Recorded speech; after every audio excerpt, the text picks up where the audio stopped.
This video is going to walk you through the Hell's Revenge Trail. We're going to talk about getting there, guides to use while you're there, and then we'll go through and show you the trail as we did it.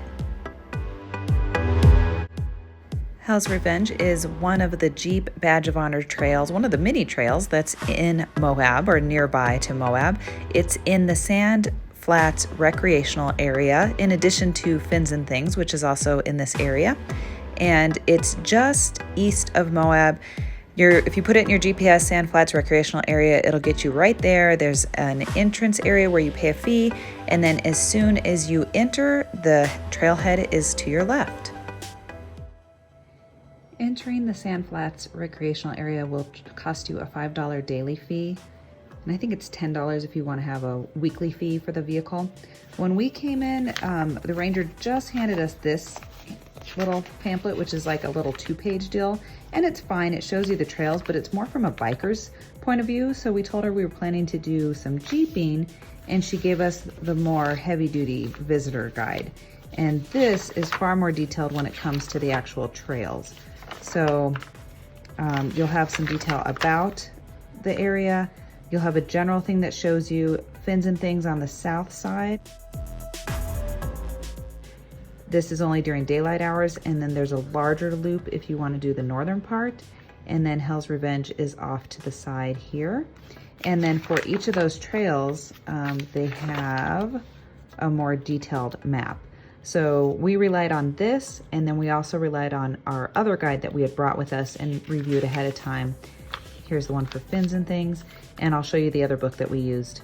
This Charles Wells guide is a great guide if you're going to Moab. It has everything from easy trails that you can just do in a stock vehicle, more moderate, and then difficult. And of course, Hell's Revenge is most definitely a difficult trail.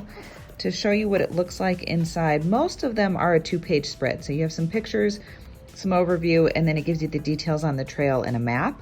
Hell's Revenge is large enough, it has enough extreme stuff that he actually has a 4-page spread on this. So you can see the details on it over here. They mentioned that a lot of these difficult obstacles, really difficult obstacles, like Escalator, Hell's Gate, Mickey's Hot Tub, these are all only for very experienced modified SUVs with a good spotter and accept the fact that you may have some vehicle damage and some issues with it. So we didn't do any of those. Those are all optional, but there are some other optional obstacles that we did do.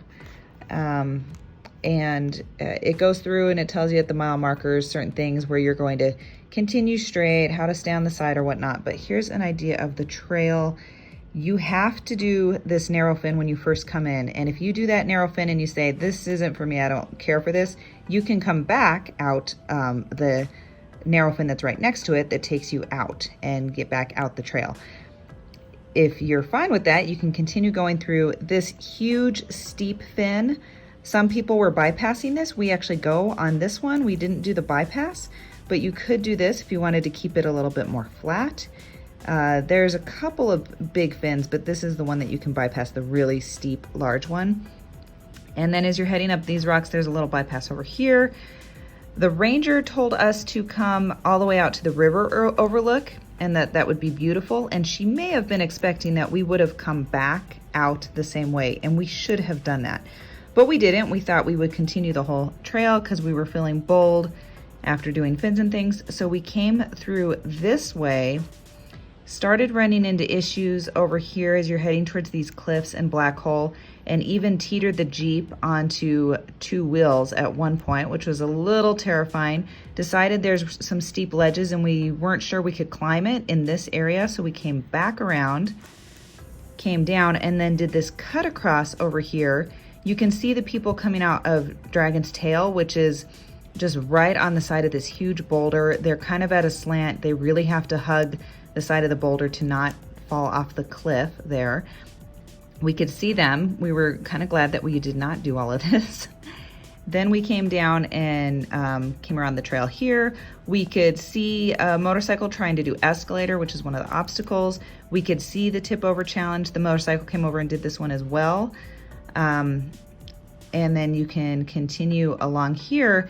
And you would think towards the end of the trail that you're almost out of this, but this becomes really rocky like large rocks where you're on the side of the mountain, so you don't have anywhere to go up onto it or down, and you have to go through the rocks. And then there's these big ledges, like 4-foot drop-offs. And at this point in time, there were no other Jeeps along here. So we had seen a bunch of tours, we had seen a bunch of Jeepers and ATVs and whatnot, but they were all along here, and they were all coming back out of the park through the entrance. Nobody else was over here. And that was probably our first sign that we were in trouble, because we were starting to get a point where we were getting stuck. We had the winch, but we had nothing to winch it to. And because there were the steep ledges and stuff, we just weren't sure if we were going to be able to continue here. And then the motorcyclist that we had seen up in this area, he had continued down, and he had left. We couldn't even see him. And then a little while later, he came back up, and he said, "I just want to let you guys know it gets even worse as you continue down here." So we decided at that point in time, instead of just stacking rocks and trying to work our way out this way, we would turn back around, come across the cut across route, and then work our way back out through the entrance. And that's what we ultimately had to do. So it took us probably 4 hours, mainly because we were trying to work our way through here, had to back up, and then we were trying to work our way down here on these rocky ledges and had to work our way all the way back and across and back out. So it probably should have only taken a few hours to come in here, see the overlook, and come back. But because we came around this way, we ended up with some big detours. So just so you know, this is definitely more advanced than Fins and Things. This should probably not be your first trail. It was only our second trail, and by far the most difficult trail that we've done in the Jeep. We would do it again. We'd come in again, and we would do this part of it, and we'd come back out. But I think we have a little bit of modifications and a little bit more experience before we're ready to tackle all of this again. When you get to the trailhead, be sure to open the Jeep Badge of Honor app and check in for Hell's Revenge. This is also the time to deflate your tires. We have 35-inch tires, and we usually are about, I think, 40 PSI, and we went down to 20. This trail doesn't exactly ease you into all the obstacles and everything you're going to do. Instead, it just starts you right off with an obstacle, and that is this steep, narrow fin. So you can see you really need to make sure that you are on those lines, and you keep those lines because it drops off on both sides of the fin. You're going up for quite a while till you hit the top point, and then you can just barely see over to start working your way on the descent. There's a few spots in the video here where I'll just kind of speed it up in interest of your time.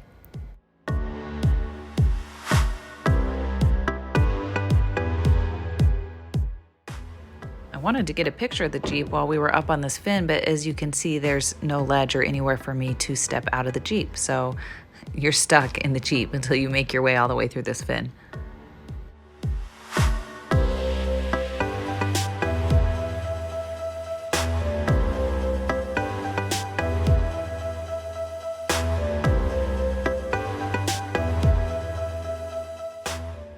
The trail is well marked with those yellow chevrons guiding the way, and then sometimes there's also yellow paint if there's a certain line that your tires need to take, or points where you don't want to go too far in any certain direction because it would be unsafe. So they do seem to have that marked pretty well. As you're coming down this fin, this lower area down here, I guess, can flood in rainfalls because you do have so much for rock formations and stuff. The water has nowhere to go. So this area apparently can flood, but it was dry while we were at least starting our trail ride.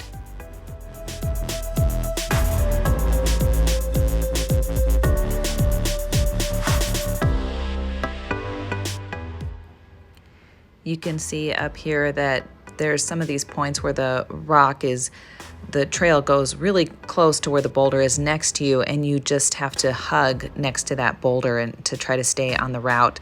And it's at an angle and you're kind of tilted, like you feel like you could tip off to the side. This is what Dragon's Tail is like. We didn't take Dragon's Tail, but we saw it a little later on in this video, and this is what it's like for a very long period of time. You're on this part where you're just hugging the side of the boulder and you're on an incline, tilted off.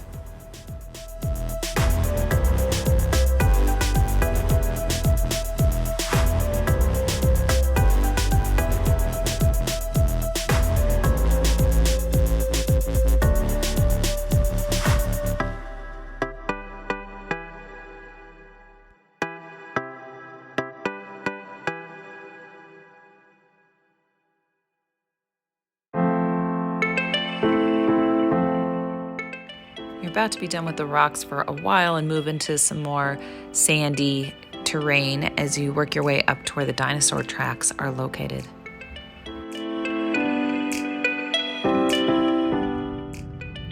Okay, we tackled that narrow fin, and now we're up by the dinosaur tracks where the fossils used to be.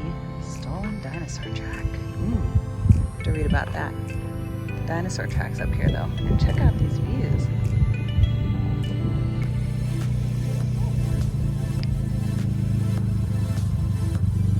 Heading out that way next to that steep fin over there.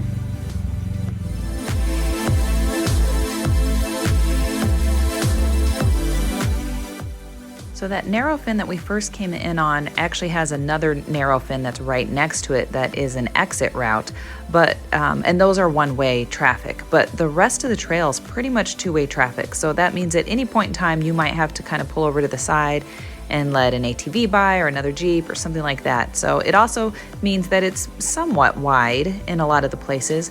We're heading to that first big steep fin, and we actually saw a Jeeper heading in the other direction, and we just kind of asked them what this was like, and they said, no, you got to do it. It's psychological, but there's nothing difficult about it. So we did not do the bypass. There is a search and rescue road that's a bit of a bypass for this steep fin, but it's not so steep that our tires were sliding or anything like that, and you just go slow and try to enjoy the view.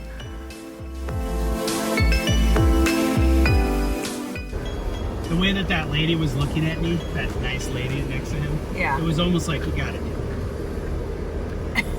Is that how you read it? Yeah, that's how okay. I did. She was sweet. I could tell by her face. Like, she was like, you got it, dude.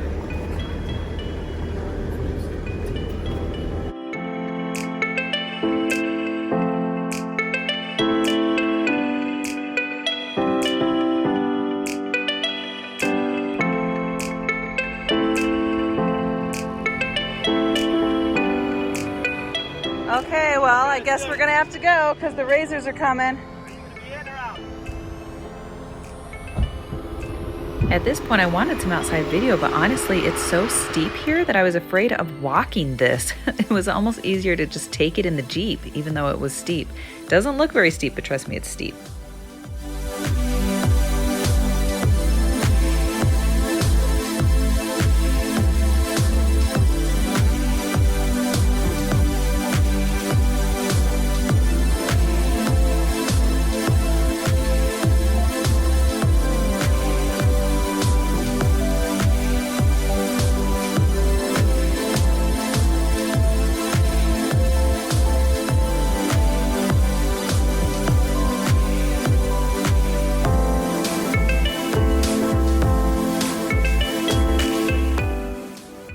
Trust me, it's a lot steeper than it looks in this video, and we were definitely calling on some divine intervention to help us out with the route.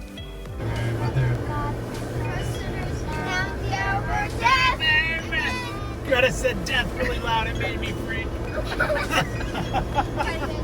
Greta's like, death! I told you, this is gonna be like a human roller coaster.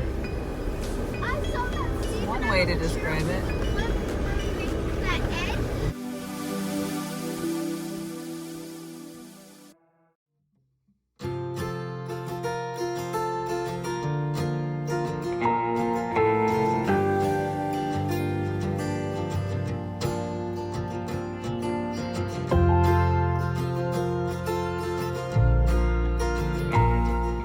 Then after you finish that large fin heading up and down, you can see there's another fin up ahead, and you can't really see where this one's going and what's happening, but it does just go up and down like the other one. Plenty of space on the other side.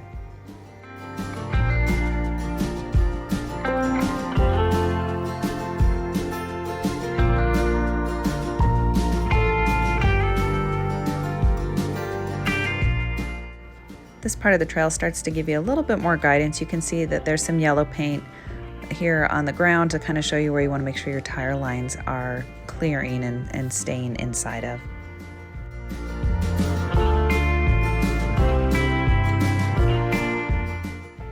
You can tell we're pausing here to kind of let this other ATV come up.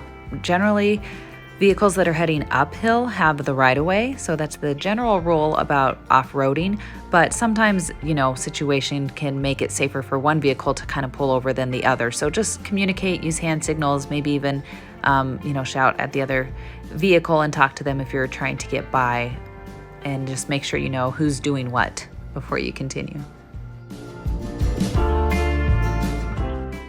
We are a little over 2 miles into the route at this point, and the main route is going to go left over some big ledges, which we actually took. The right is a bypass route, and we didn't quite know where it was going, so we decided not to take it, but if you wanted something less extreme, that right bypass would be better. And now we're 3 miles into the trail at the river overlook. So you can either park here, you can see another ATV's parked here as well. We have the Jeep parked here, or you could drive your Jeep up onto this little circular loop and go see the river overlook from here, and you're looking down onto the Colorado River.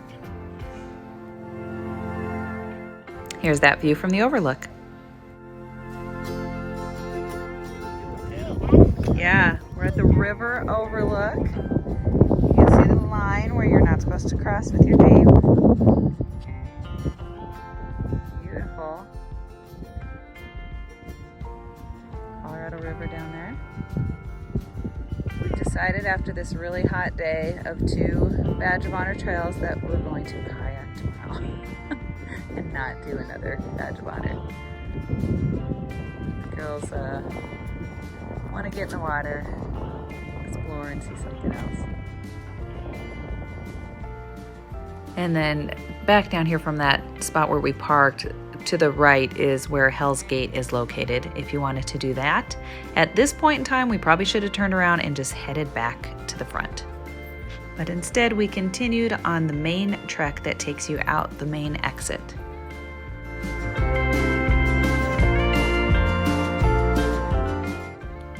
You can see there's some potholes here, and the potholes get a lot larger, and then part of the route ends up getting really narrow, and we kind of got to a point where we were teetering and you had to really hug the line on either side. So both sides were a steep descent off, and so you just had to accept that the little bit of rock had to be right in the center of the Jeep. And we had 2 tires come off, a front tire and then the opposite back tire at the same time came off because it just was so narrow, and we probably didn't quite have our line perfect. So this gets to be a little bit more difficult, and we kept going because at this point we thought we would just continue, but we were not seeing any other Jeeps at this point in time. So we had a buggy that went by us, but an ATV, but we did not see any other Jeeps or regular vehicles passing by us.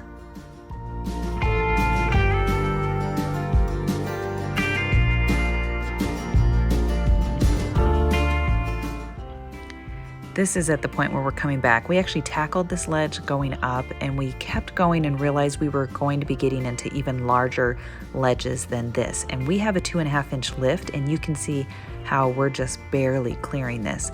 So if we had a more substantial lift and we had somebody else with us, so we maybe could winch and attach to somebody else to help us through, we might have continued, but we decided to head back and go to the crossover point and use that to go back to the main exit.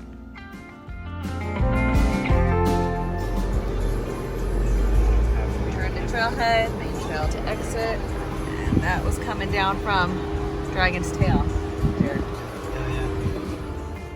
You can see off to the right here, that's escalator. You can see a motorcycle is contemplating taking it. He decides not to. The other thing you can notice is that storm clouds are starting to come in.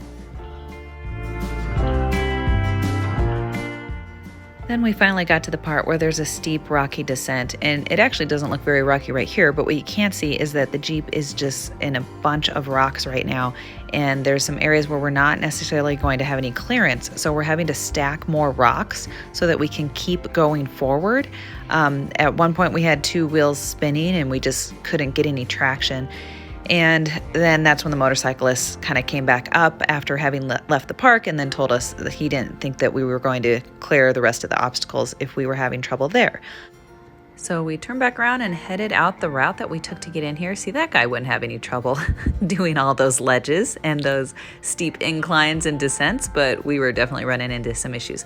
So here we are heading back out of the park and heading back to that main entrance area. This is heading down the steep fin that we took a little bit earlier.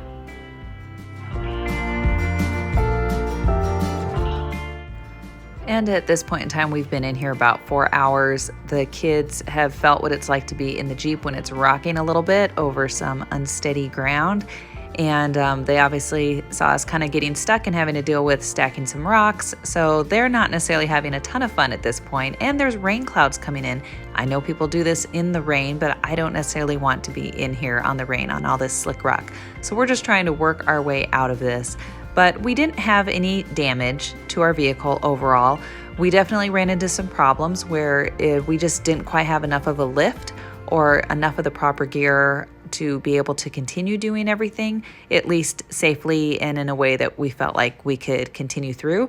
So I think you just want to make sure that you just modify your route and you decide how much you want to do and what can you do. And definitely it always helps to have other people on the route as you're traveling this. So this is heading out. You can see to the left is that narrow fin that you take when you first come into the trail. And then the exit fin is the one here on the right. So we're just taking that to get out of the last few feet of Hell's Revenge.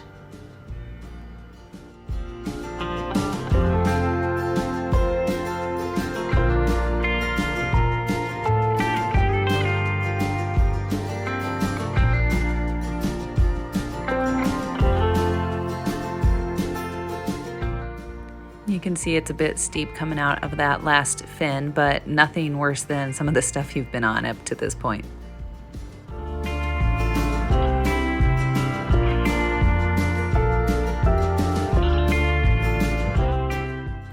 I hope this video was useful to you in giving you a realistic view of Hell's Revenge and what it is like, especially if you don't necessarily have a ton of experience on these advanced trails.